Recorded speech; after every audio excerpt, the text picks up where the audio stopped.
Welcome, everybody, to the Lymphedema United series of videos. Welcome to the Meet the Organisations part that we've been doing over the last 8 months now. And it features the lymphatic charities and organisations from our website, Lymphedema United. So if you've not seen them, do jump on and take a look. They do some fabulous work. An incredible, worthwhile service, comprehensive information and guidance, and we're very proud to be associated with them. The new joiner to Lymphedema United is with us today. And in this episode, Cherie Fetzer, Chair of Lipoedema UK, explains why their organisation is relevant to Lymphedema United members and what information and support they have available to provide us. So welcome, Cherie. Hi, Matt. Very, very, very thrilled to be part of your organisation, which is doing such great work, and collaborate with you generally, because I feel there's a lot of crossover about the issues you are confronting and highlighting in various ways, and what we do and the issues for our members. Yes, I mean, we've spoken a few times, and I must admit, I was surprised to see so many similarities, and there is definite crossover. So it's a pleasure to work with you. Thank you very much indeed for coming to join us today. So let's kick off with the obvious question, shall we? What is lipedema, and how is it different to lymphedema and obesity? Right. Well, this could take a long time, so I'm going to do it very quickly and say we have just updated our leaflet with the differential diagnosis on it. And just a quick count, there's 1, 2, 3, 4, 5, 6, 7, 8, 9, 10, 11, 12, 13 areas where there are differences.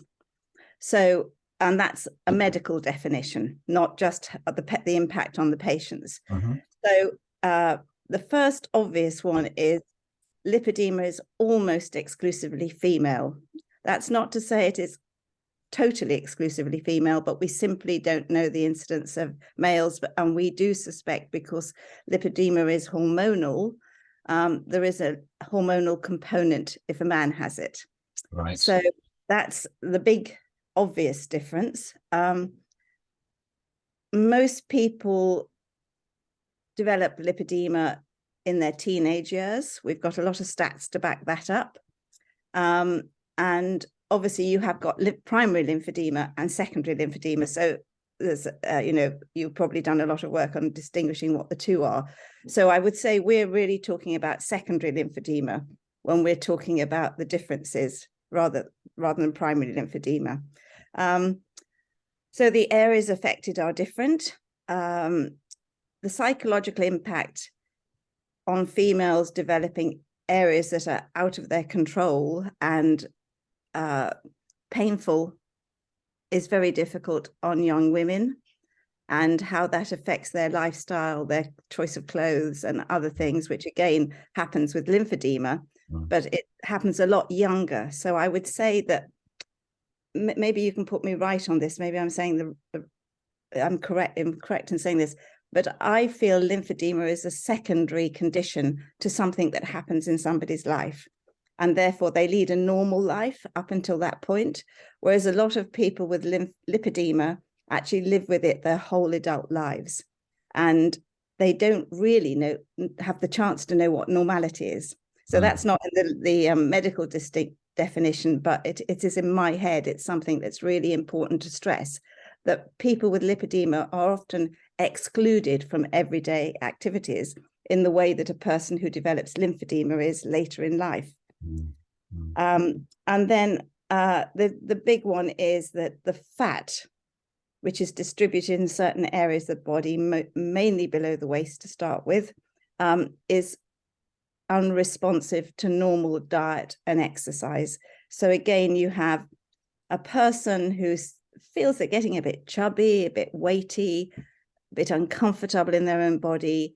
They have medical advice to diet and exercise. They go away and do it, sometimes to extreme, and they go back to the GP, whoever, and say, I tried all that and it didn't work, but it worked for my friend or my sister or somebody else. So I won't go on any further, but I would say those are the big differences. And again, go to our website if you want further information. I will just pick up on a point you make about lymphedema presenting itself from birth, because of course with primary, sadly, babies can show lymphedema, although my understanding, and certainly the information I've read and conversations I've had with some of my members, suggest it presents itself in teenage years. Primary presents itself in teenage years. The secondary, as we know, is usually brought on by trauma or surgery or infection. But sadly, there are similarities that you can be born with it. It may or may not present itself from birth or until the teenage years. So from that perspective, yes, there are comparables, I guess. I am comparing it really to secondary lymphedema. Yes. Right. Yeah. So you talk about the pain element of lipedema. Fortunately, I personally don't experience much pain. Discomfort, yes, but not pain.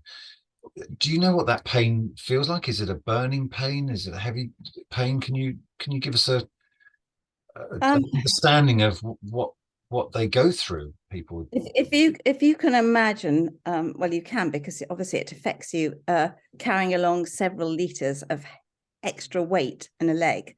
You have the heaviness. Yes. So almost everybody, as far as I know, would have a feeling of heaviness and dealing with that physical discomfort. But on top of that, there is a sensitivity to the skin, because the fat has developed under the skin.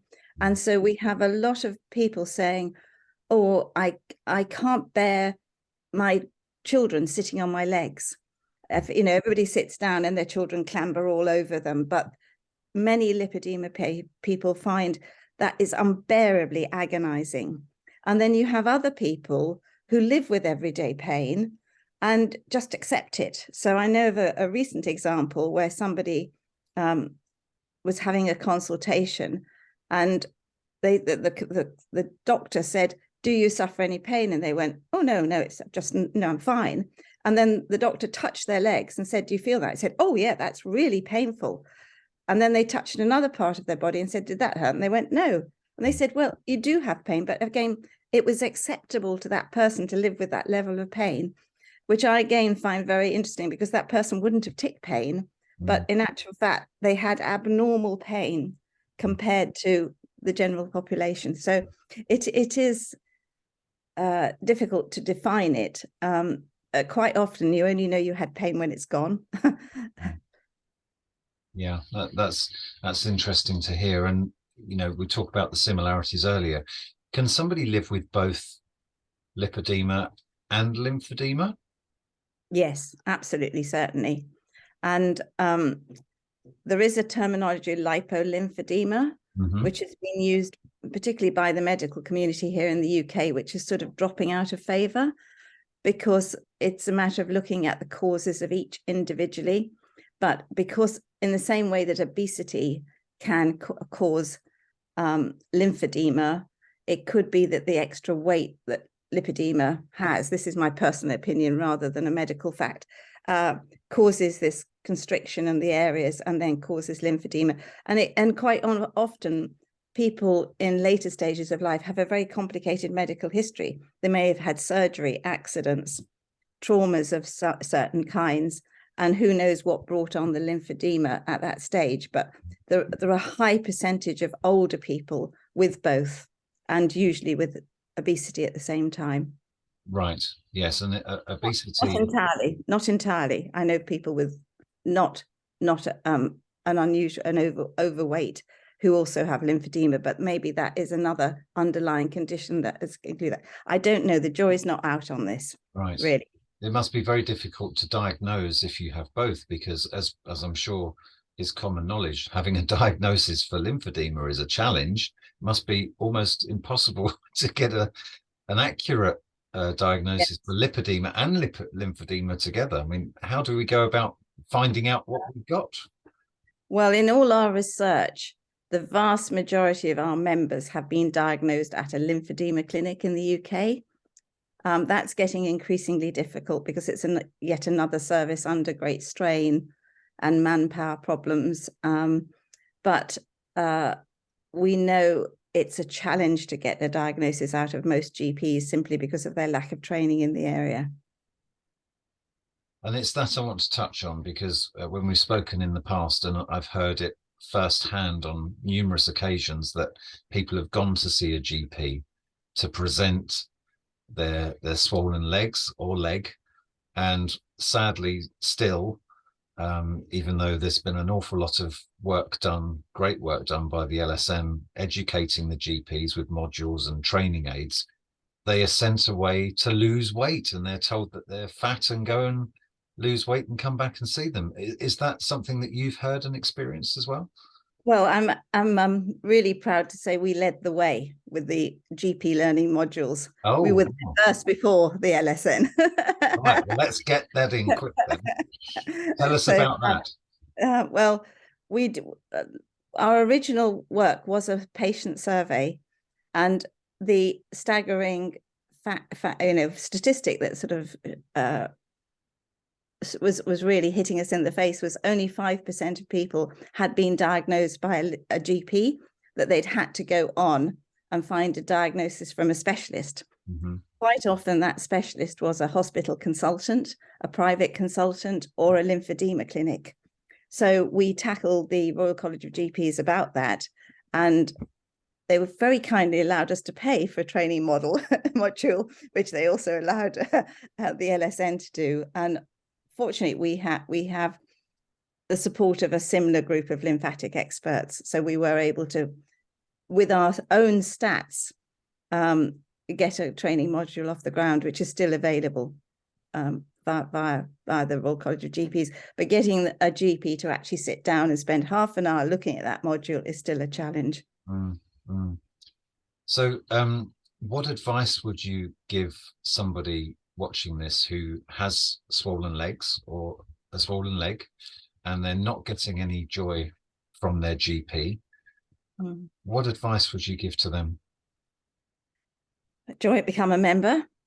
Our membership is £25, and that covers our cost of printing leaflets to educate GPs. We send them a really comprehensive pack, including a pack to hand to the GP with all the information the GP needs to take that condition seriously. A lot of them are still insecure about making a diagnosis in a very complex case, advanced case, and that's understandable. So they would look for a referral.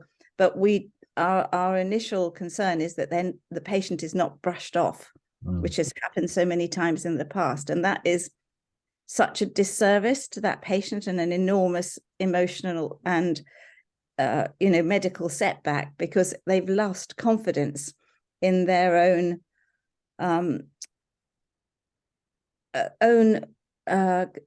sort of reliability. I think if you have a trusted medical professional sitting in front of you who says you don't know what you're talking about, you have to garner a lot of confidence and be very strong to come back against that. But we really believe our GP information pack can begin to crack that down. And also, if people have a GP who just says, oh, no, you're talking about lymphedema, you're just fat, you don't know what you're talking about, we just say, go and try another GP. Because within a practice, there will be a GP, particularly a younger one, who will listen to you.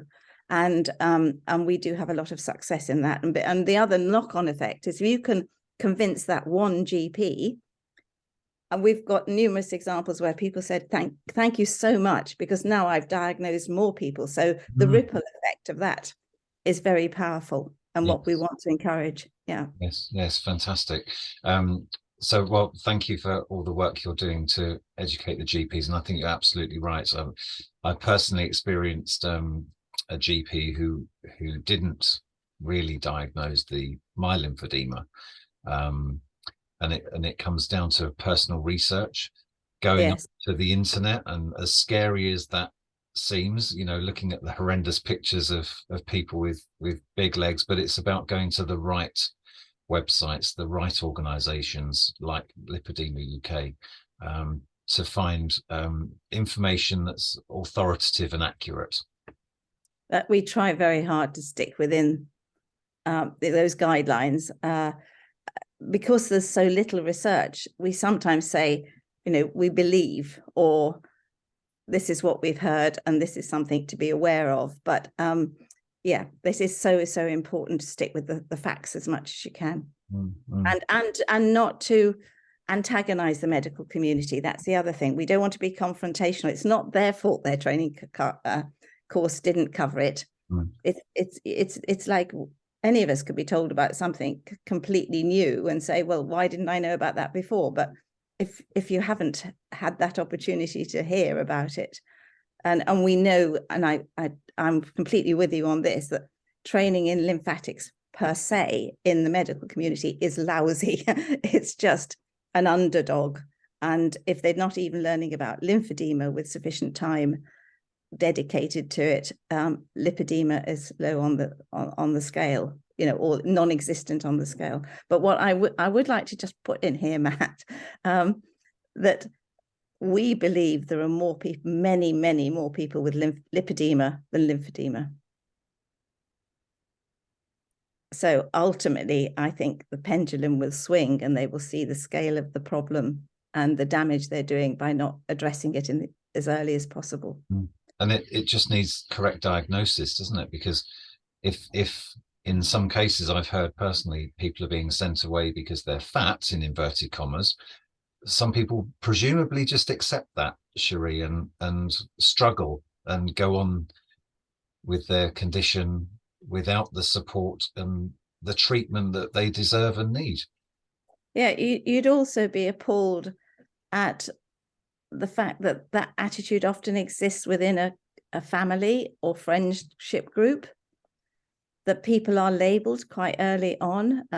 You're fat, you're lazy, you're a secret eater, all these things. And again, that is so demoralizing when people, a lot of the evidence that we see, people have done everything they know to lose the extra weight caused by lipedema, and just hit a brick wall, and then they hit the brick wall of disbelief from the medical community, and that is it is demoralizing, to put it mildly.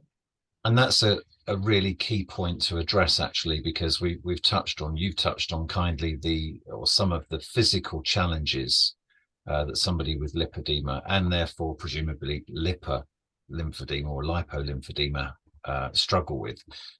But the mental struggles, the mental challenges that people face, it must be horrendous if there's no treatment or management plan in place for them. How do we break that cycle?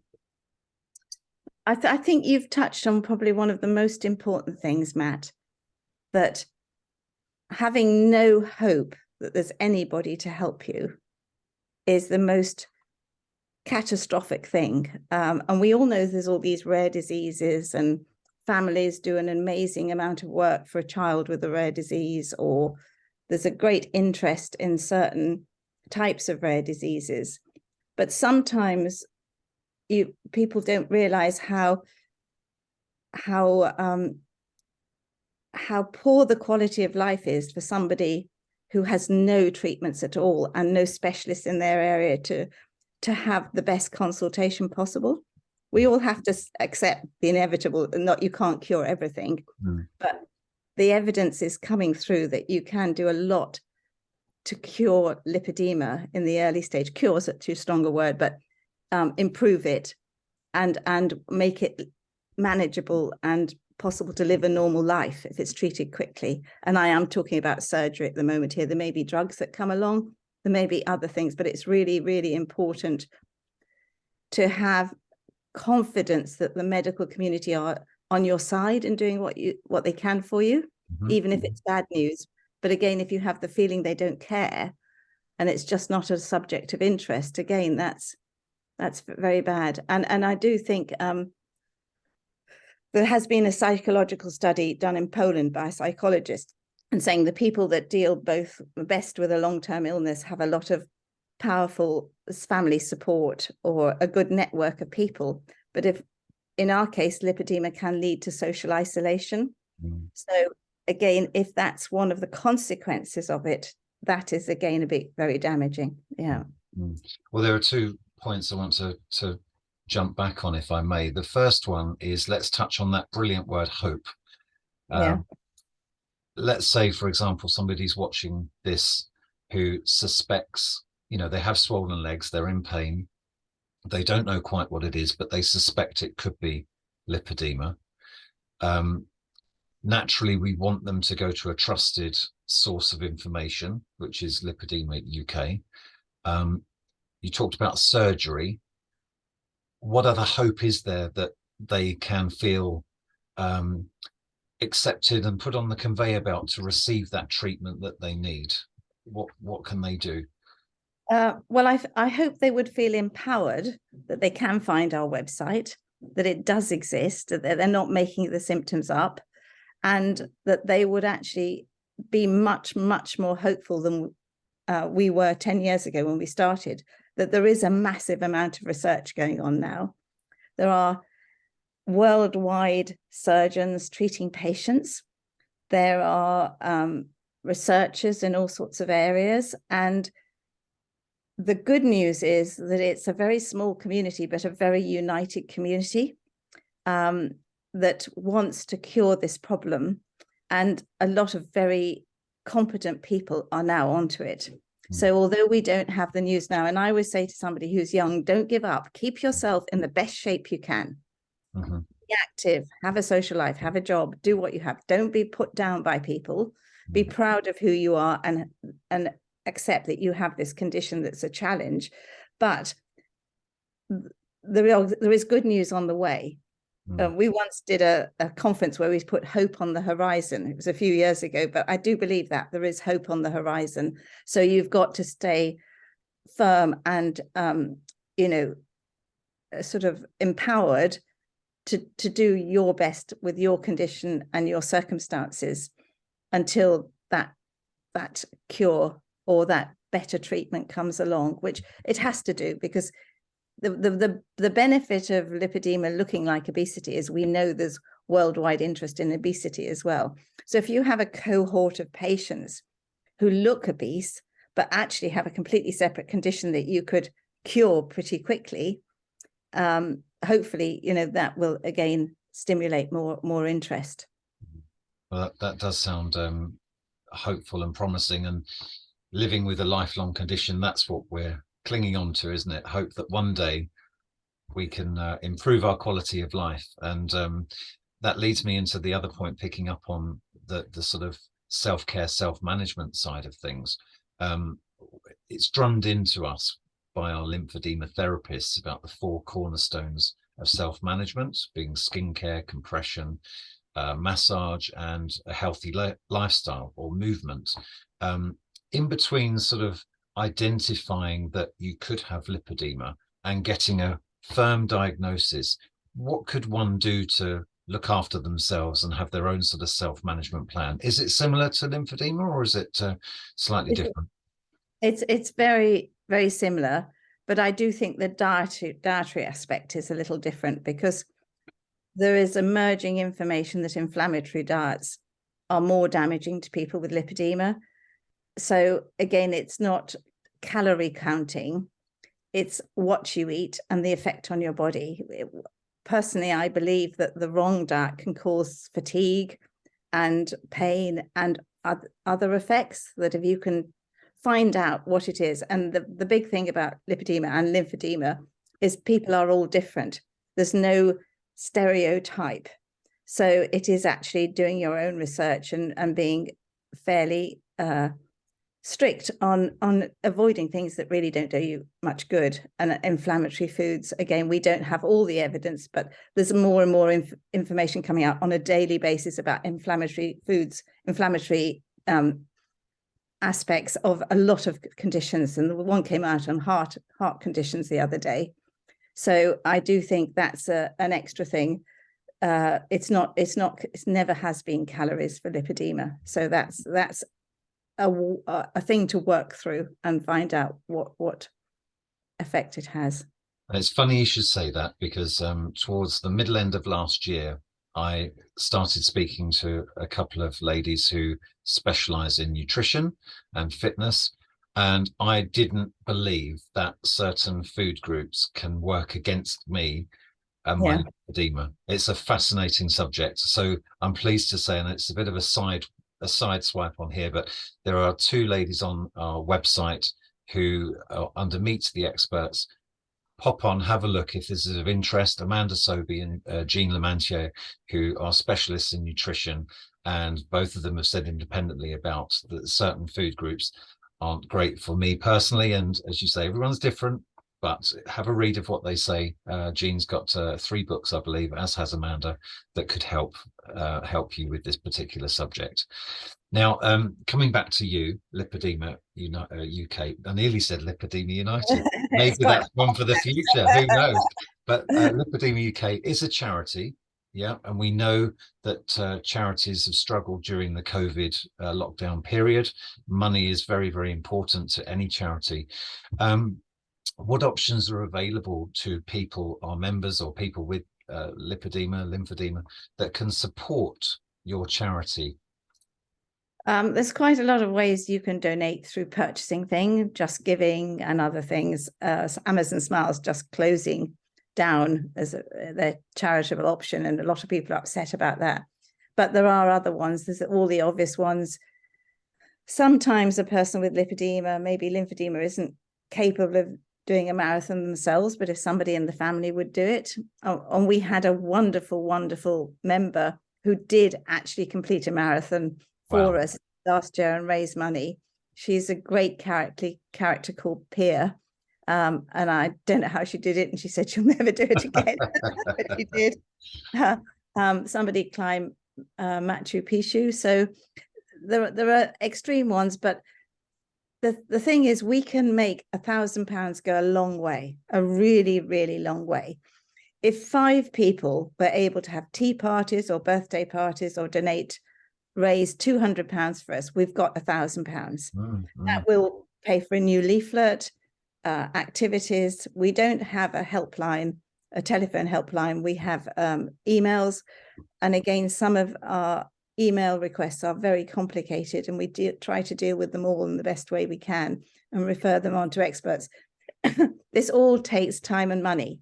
So no gift is too small or too big to tackle the problem. Do you know what? When we get to a certain age, I turned 52 last week. My wife keeps saying to me, "Oh, you're such a pain to buy for. What do I get you?" I tell you what, when we get to a certain age, wouldn't it be lovely to say, "Do you know what? Just give me money that I can donate to a charity." You know, those uncle and aunties that put a £5 in an envelope, you know, once a year or whatever, donate that to Lipoedema UK or one of our supported charities on the website, because rightly so, you hit the nail on the head. All those £5, £10, £20 add up, and that's so important to the charities. So this is a little pledge. If you're one of those people like me who are really difficult to buy for, suggest a little donation to one of the charities, including Lipoedema UK. Thank you. Great idea. As I mentioned earlier, Lipoedema UK have joined Lymphedema United on our Meet the Organisations page. And of course, Cherie, if you'd like to tell us your website address, that would be great, and how that people can follow you perhaps on social media. Right. That comes to a thing we haven't discussed, but the spelling of lipedema.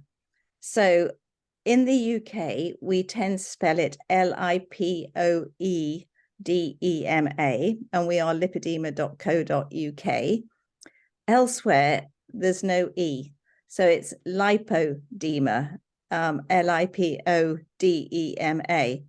That is becoming more the worldwide spelling.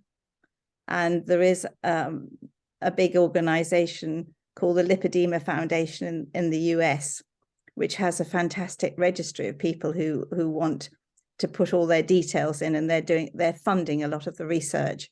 So I just draw that to your attention, because that could make it more difficult to find us. But I say we're lipoedema.co.uk. Okay. And if to make life incredibly easy, jump on our website, meet the organizations, and click on the link, and it'll take you directly to Cherie's website, where you can find all the information you need on lipedema.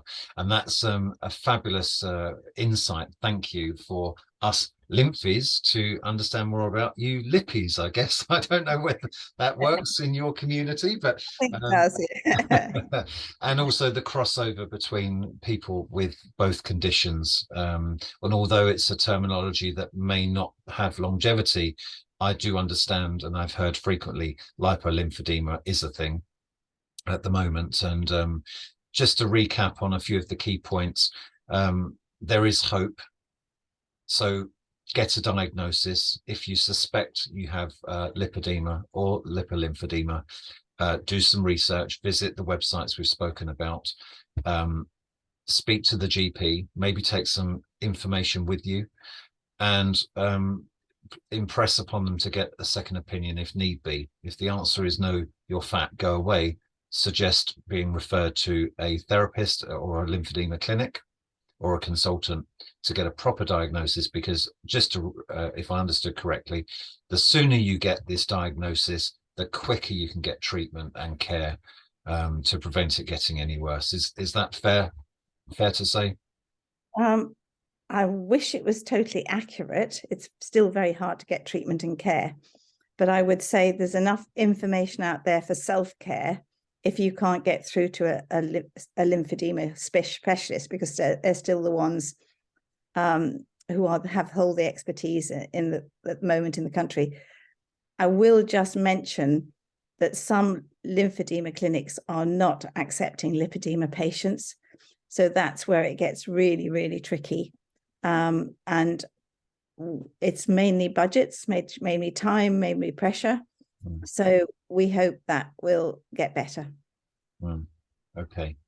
So any questions you have, any information you need, Lipedema UK website, which ends.co.uk, with the O in the middle. But if in doubt, click on the link on our website. It'll take you straight to the site. And as you touched on, I think there's an email opportunity to email you with any questions as well, Yes. which is fantastic. We do. If it's info@lipedema.co.uk. Excuse me. We have a form on our website, so it's all dealt with through the process and passed on to external expertise if we don't have the expertise in our team. We do have a fantastic team of experts who back us up, so that's a great help.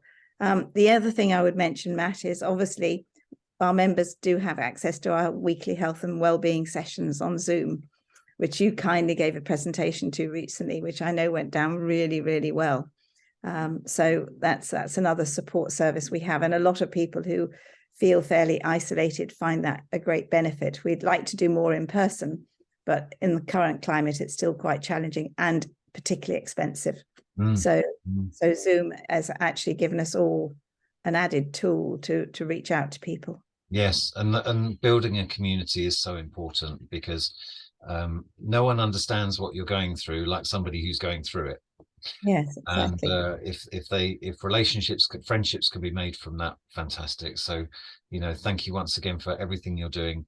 And ladies and gents, thank you for your time. It's been an absolute pleasure to share this with you, and have a great day. Take care. Thank you, Matt.